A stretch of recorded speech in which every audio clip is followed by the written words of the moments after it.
Coucou tout le monde! Vous voulez apprendre à réaliser ces poids de couture? Justement, ça va être le tutoriel d'aujourd'hui. Nous allons voir comment réaliser ces poids que j'utilise pour ma couture. En effet, j'ai décidé de réaliser ce tutoriel car on m'a demandé comment je faisais pour réaliser ces poids de couture. Vous allez voir, c'est un tuto très facile, il n'y a pas besoin de patron, c'est uniquement des carrés. Et c'est un tutoriel très simple mais très pratique parce que grâce à ça, vous allez pouvoir utiliser ces poids de couture pour maintenir votre patron sur le tissu sans abîmer votre patron. Donc comme vous pouvez voir ici à l'image. Donc je réalise régulièrement des tutos couture et broderie et si tu veux pas en louper une seule, n'hésite pas à t'abonner. Si tu rejoins ma chaîne, n'oublie pas de regarder cette vidéo que je te mets ici en lien en haut à droite pour que tu puisses comprendre comment fonctionne ma chaîne. Et n'hésite pas à mettre un petit commentaire sous la vidéo. Et si tu n'aimes pas mettre un petit commentaire, sache que un petit cœur, ça compte énormément pour moi. Et n'oublie pas de mettre un petit pouce bleu. Donc je compte sur toi. Alors, on fait ses poids.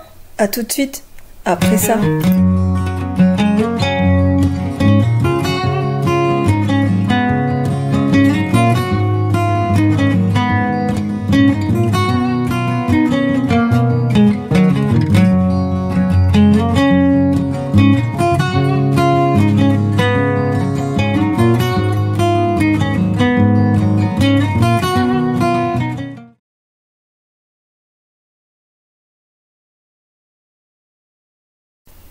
Donc pour ce tutoriel, vous allez avoir besoin d'un peu de riz. En fait, c'est pour maintenir les poids en place et aussi des chutes de tissu. Mais vous pouvez utiliser à la place du riz, vous pouvez utiliser des petits cailloux comme on met dans les aquariums. Donc il vous faudra des chutes de tissu. Donc ici, j'ai fait des carrés de 10 cm, mais vous pouvez faire plus grand comme plus petit. Il faut juste que ce soit des carrés. Donc il vous en faut 2 par poids. Donc vous voyez, hein, j'ai utilisé mes chutes de tissu qu'il me restait pour les projets de l'association. Hein. C'est des chutes qu'on ne peut pas utiliser.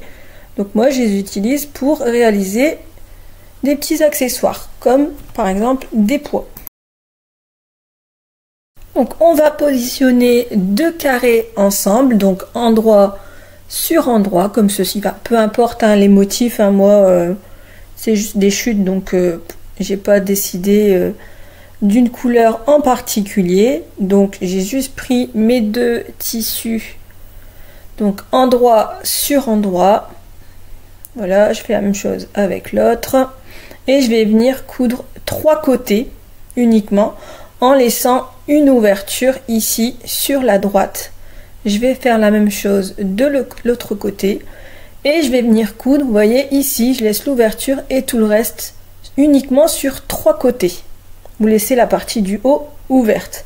Donc vous voyez, mon ouverture est ici, donc j'ai cousu à 1 cm du bord, là. Et ici, j'ai laissé ouvert. Donc on va venir écarter les tissus comme ceci, hein. On va aplatir les coutures.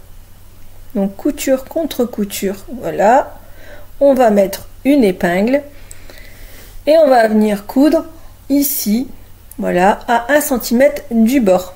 Donc voilà, mes coutures sont faites. Je vais venir dégarnir mes angles de chaque côté, voilà, j'en oublie pas. Et ensuite je vais venir retourner mon ouvrage. Vous voyez, hein, c'est déjà presque terminé. Donc je prends l'ouverture et je retourne l'ouvrage. Voilà, comme ceci. Et ensuite, on va venir prendre notre outil à confection d'angle et on va venir faire ressortir toutes les pointes comme ceci. Hein. Si vous voulez cet outil, je vous mets le lien dans la description. Et ensuite, on va venir remplir notre poids.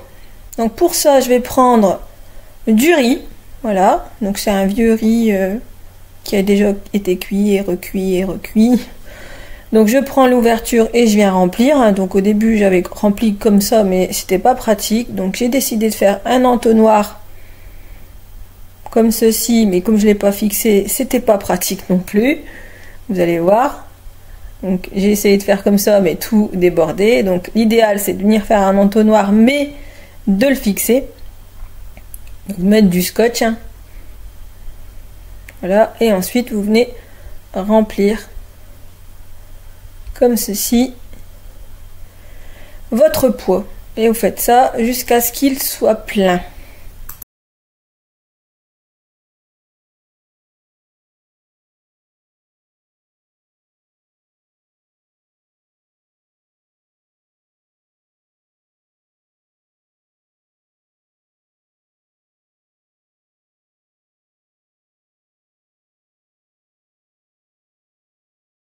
Quand il est presque plein, l'astuce que j'ai trouvée, c'est de venir enfoncer la pointe de l'entonnoir pour faire un petit passage. Hein. Voilà, donc vous enfoncez l'entonnoir et vous venez remplir à chaque fois. En fait, quand vous enfoncez la pointe, ça vient faire un petit creux et petit à petit, vous allez venir remplir votre poids plus facilement. Vous voyez, j'aplatis, voilà, j'appuie, je remplis jusqu'à ce que mon poids soit complètement rempli.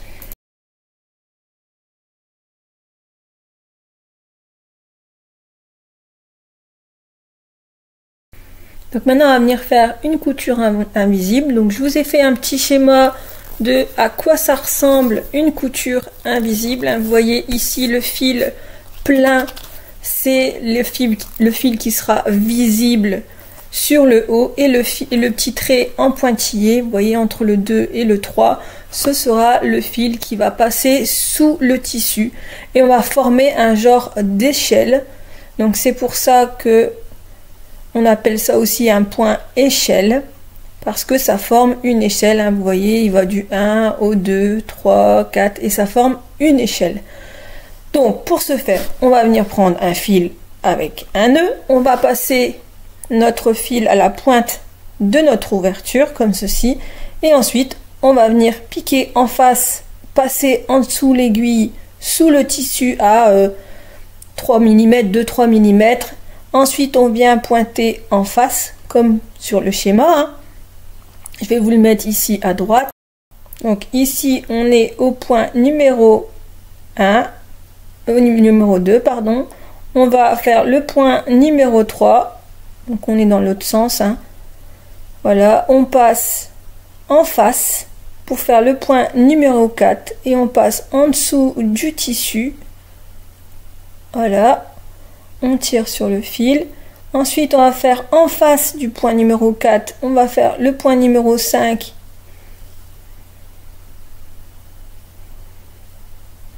Et ainsi de suite jusqu'à la fin de notre ouverture.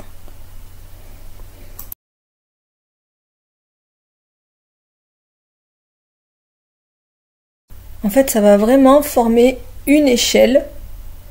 Et quand vous allez tirer sur le fil, vous voyez, on ne voit pas le fil qui dépasse. C'est pour ça qu'on appelle ça un point invisible. Donc quand ça fait une petite boule, n'hésitez pas à tirer sur vos fils. Voilà, je reviens en face, je passe en dessous du tissu à 2-3 mm. Je ressors et ensuite je repique en face. Et au dernier point, on va venir piquer l'aiguille sans la sortir et on va faire deux tours autour de l'aiguille pour faire le nœud et tirer sur le fil. Voilà, vous avez terminé votre point invisible. Et on coupe le fil.